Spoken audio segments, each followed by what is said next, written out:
Well, I want to talk about the teachable moments that we have been experiencing lately and why there's a missing element to these teachable moments. Two African American men, Rashawn Nelson and Dante Robinson, both 23 years old, were arrested April the 12th at a Starbucks in Philadelphia after the store's manager said they were not paying customers and were not entitled to any of the upscale cafe's amenities. In other words, they were trespassing. After protests urging a national boycott of Starbucks, the men have reached undisclosed settlements with the parent company, and each has agreed to a $1 symbolic settlement with the city in exchange for $200,000 to be given to support a program for minority entrepreneurs. Two Native American men were part of an organized tour of Colorado State University on Monday when campus police showed up and detained them for questioning. A white woman who was on the tour with her daughter had called in a report that the Native American men on the tour were, quote, making her nervous, unquote. The Denver Post reported this story yesterday.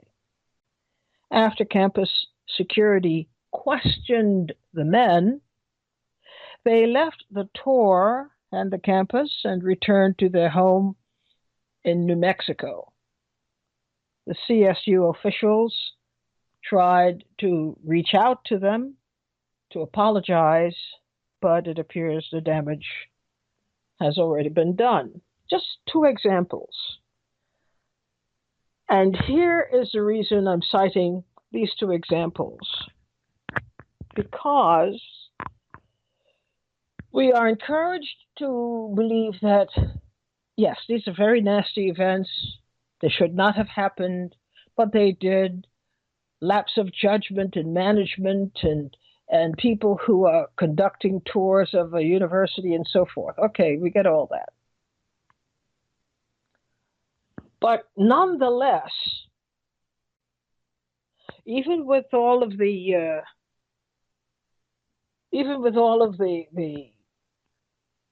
transactions going on, the undisclosed settlements and disclosed settlements and all of that, all of the reports of feel-good efforts to make up for what clearly was a crazy set of attitudes. That's not the story to me. That's not the story to me at all. We even had a recent story of a young man who worked at the White House, at the Obama White House, Darren D. Martin. This is just this past Friday. Attempting to move into his new apartment, he relocated back to the city of New York and got a walk-up, a fifth-floor walk-up apartment, and was just trying to move in. And found himself surrounded by 6 cops, guilty of moving while black. Somebody, when he asked, well, what are you guys doing here? Somebody, he was told by the cops, somebody in the building called in a report of a burglary in progress. And with the possibility that the person that they were talking about had a large weapon. Okay, so this is now getting me closer to my point. I am saying we have to question in all of this, although they apologized again and it became clear that he was not trying to break into anybody's apartment. He was simply trying to move into his own and all of that. In the immediate situation at Starbucks, at the University of Colorado, in the Upper West Side, as they're calling Harlem these days, you know, a man is moving in, and it was all a mix-up. Okay, but look at the role of the police. In each instance, in the very middle of all of this, when some kind of judgment could have been made as to the legitimacy of the complaint and the request. I mean, at the Starbucks, the manager demanded that the police arrest two people who had committed no crime. And what did the police do? The police moved in and arrested two people who had committed no crime. Nothing in their training gave them permission to arrest two people who committed no crime. But they did anyway. And they did so at the direct instigation of this white female manager who essentially was the choreographer of this whole distasteful event. I'm not concerned about whether they settled or didn't settle or whatever it is they wanted to do. I'm saying, look at the role of the police in a situation where they're responding clearly to a situation in which a white female, it could have been a white male, it would have made no difference in that sense, but somebody white called in a complaint, and automatically the police switch from keepers of the law to a goon squad. Suddenly they have no independent sense at all of what was the right thing to do in any of these situations.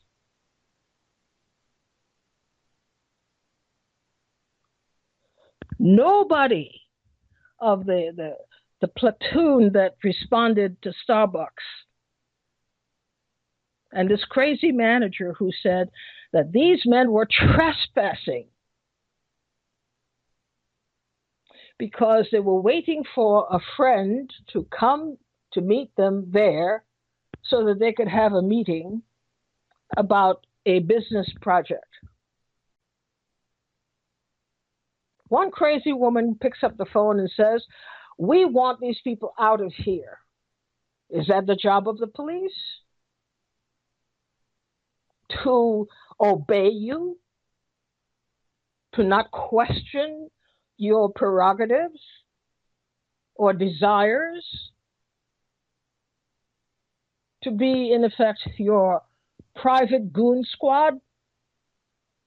There's nobody on the whole police department who at that very moment was able to evaluate the situation and determine pretty quickly this was not the role of the police. The role of police was not to effect an arrest for trespassing because the manager of the establishment has determined that they must go. By what law? You see, so I don't pay attention to what comes afterwards, when they've figured it out and everybody wants to hold hands and sing kumbaya and people want to make settlements and whatnot. Let us look at the role of the police in the specific instant. They should have been the ones to subject the manager to questioning. By what right, by what law do you insist on putting people out of your establishment? By what law? By what right? Because that is justice when you do your job right. She clearly wasn't doing her job right. And she had control over the cops. The cops proceeded not to do their jobs right. I find it fascinating that no one is questioning the role of the cops here. And by the way, the fact that the cops did not do what they were supposed to do, it meant that these men's lives at that moment could have been in danger. If they decided at that moment to assert their rights to be in Starbucks, it could have gone from just, look, fellas, let's just keep this thing cool and sort it out later, but for now, you got to leave. It could have gone way off the rails if those men who would have been correct to assert their rights, if they did just that. Some woman, it's a college tour. These two young Native American men decided to participate in an organized event. They didn't just pop in. This is an organized event. And they had as much right to be there as this crazy woman who decided she was so fearful. She was fearful of the fact that two Native American men were on the same tour as she and her precious daughter. They're all trying to figure out, is this the right school for me? But no. The interference comes because this woman suddenly is insecure and fearful, i.e., racist as hell. And she had the power and the authority by herself to change all the rules and to make it possible for her to prevail so that she can feel secure. And these two young men who were there also to figure out whether this was the right college for them. They came on the tour. They were not strangers. They were not unexpected. They were part of the organized tour. She is insecure, so they had to go. Now, what role did the police play in this? Afterwards, a lot of phone calls went back and forth, and the college president was so apologetic. I don't care about that. First of all, I think they should sue the pants off of these folks. Get as much money as you can. Sue them to the hilt. But I'm talking here about the role of the police, which we seldom discuss in matters that go bad real fast and very often end up costing people their lives. Why should, because a white woman is insecure and she's so afraid because two people who owned, who were part of the First Nations people that owned all the land in Colorado,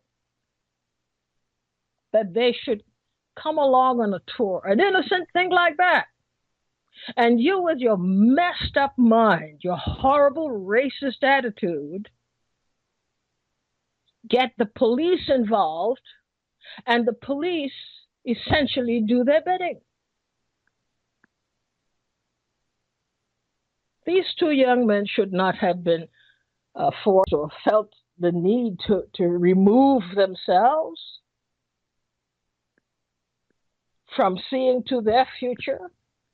They're there looking to see whether this college is the right place for them.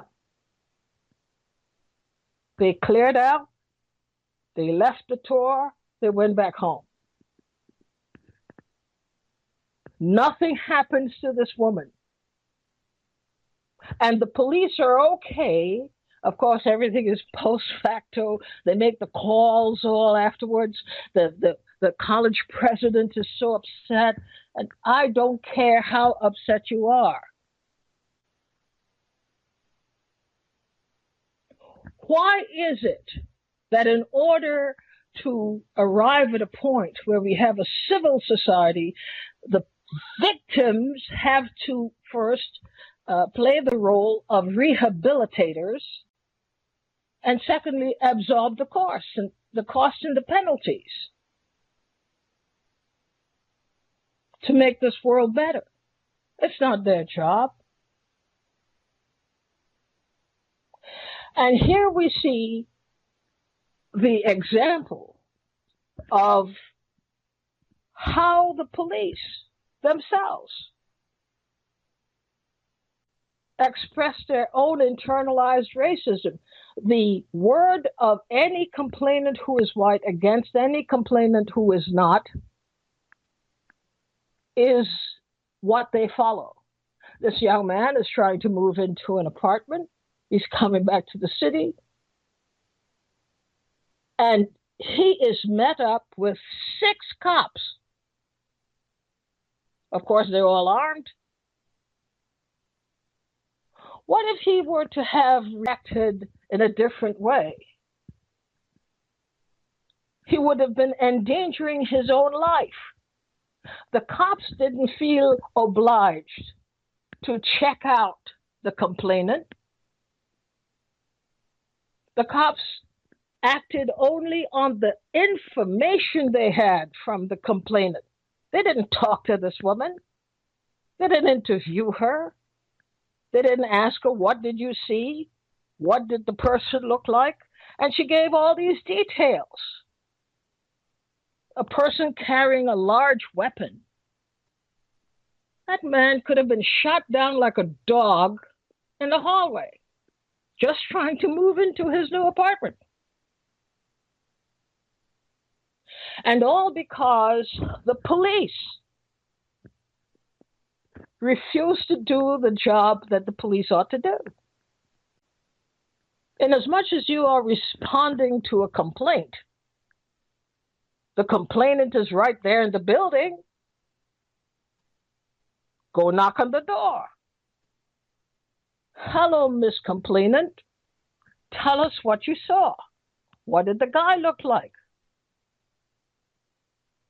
No. They are so trained to hate people of color that they can use information from a piece of paper taken down by whoever took the complaint at the precinct, and on the basis of that alone, they can show up armed and ready to arrest this person. If he resisted at all, he would have been putting his life in danger. Now, this is often the missing equation in a whole bunch of things that end up with people getting killed. And we see over and over again, these are just 3 recent examples. Why should 2 Native American men trying to get their lives together involved in very, very plausible and and encouraging work of going to see a university as part of a planned tour. Why should they, after police questioning, nobody asked the woman, well, what the hell are you doing here? They're doing the same thing. Why does she automatically have rights and privileges that these two young men do not have and don't enjoy? Why should they be snatched off the tour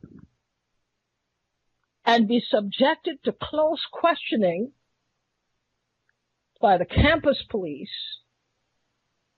in order to see how close the complainant came to the accuracy of the complaint? They're not responsible for somebody feeling so intimidated by their mere presence. They've become so fearful. And then it is legitimized. Nobody asks them. Nobody asks this woman, why are you so fearful? Why do you have reason to be fearful of these two men? Nobody asks that question. She's entitled to be fearful.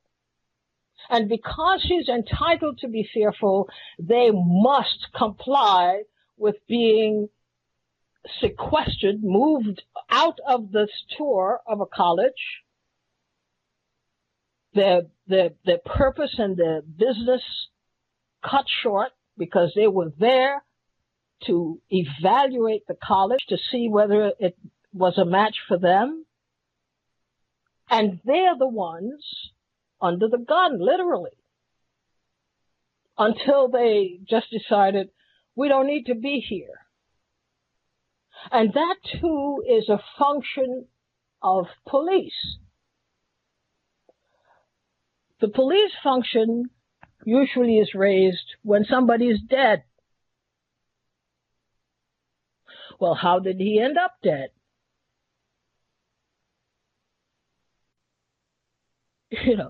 How did he end up dead?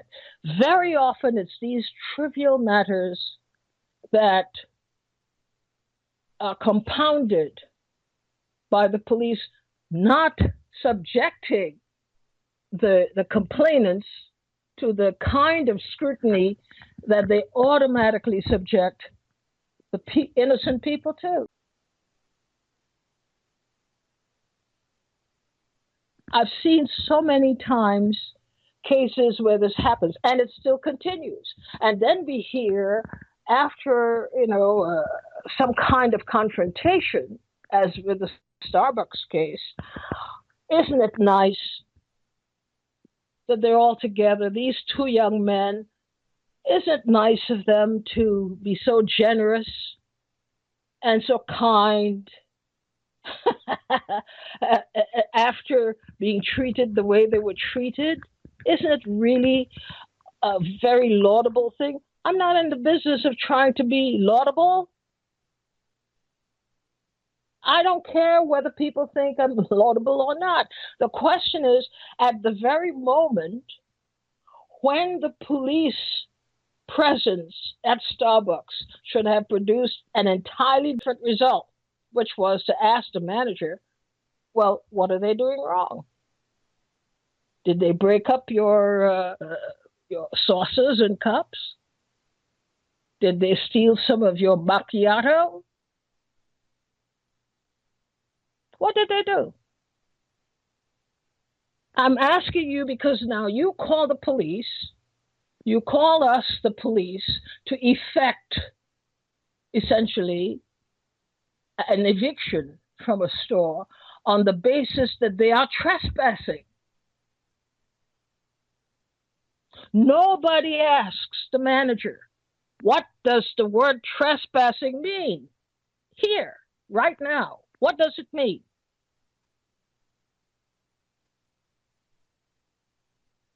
Define it. Define how it is that these people must be removed from premises, and we, the police, are to be the people to effect the eviction. How did that come to be my role? How did it come to be the case that you, the manager, get to tell me what I'm supposed to do to make you happy, even if it is not really within the confines of the law? You see. So we have these unspoken truths that upon coming into a situation like this, the police come into it predisposed to doing the bidding of a white person at the expense of the black people. There's no question being asked. There's no rationale being demanded. Constitutional rights, did you say? Who has constitutional rights? Constitutional rights are given and approved of by the manager, the crazy woman. She is the one who is now the arbiter of constitutional law. At the University of Colorado, a fearful racist woman is the person who's calling the shots because they allowed her to. And they allowed her to do so because immediately it is recognized that she's the one calling the shots. Nobody has questioned her. Ma'am, how long have you been crazy? How long have you been a racist?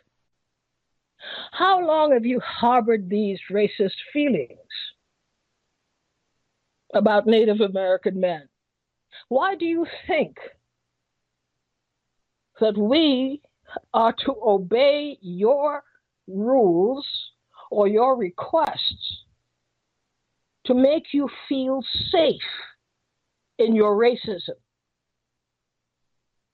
and to remove them from the campus when they're here to do the same thing you're doing?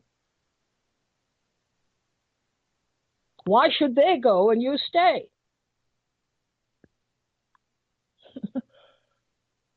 You come to arrest a supposed burglar, 6 cops with guns. People don't even understand what that was. That was a moment of true terror. Some crazy white tenant in the building makes a complaint. A squad is dispatched because no doubt the complaint included a physical description. Well, you know, he's one of them. That person does not pay a price for making a racist complaint. Instead, the police, in order for her to feel safe, the police now switch the agenda. Her agenda is now what is literally governing everything. And this is where we are. This is the basis of a lot of the transactions between the police and we, the citizens, or us, the citizens. The cops are not in charge. Nobody has any direction from higher-ups in a police precinct as to how they are supposed to respond. People make complaints all the time. That doesn't mean they are the law. It could very well be that they themselves are breaking the law.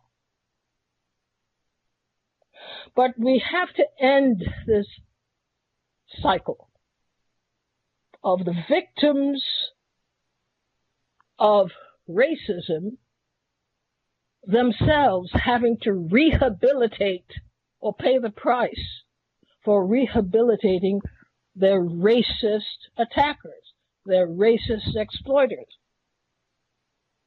That's not our job.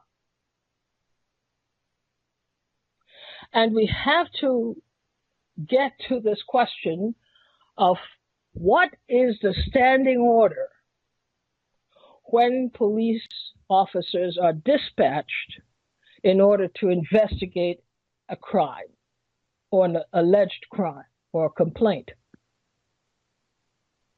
Under what power are they operating? That's the question.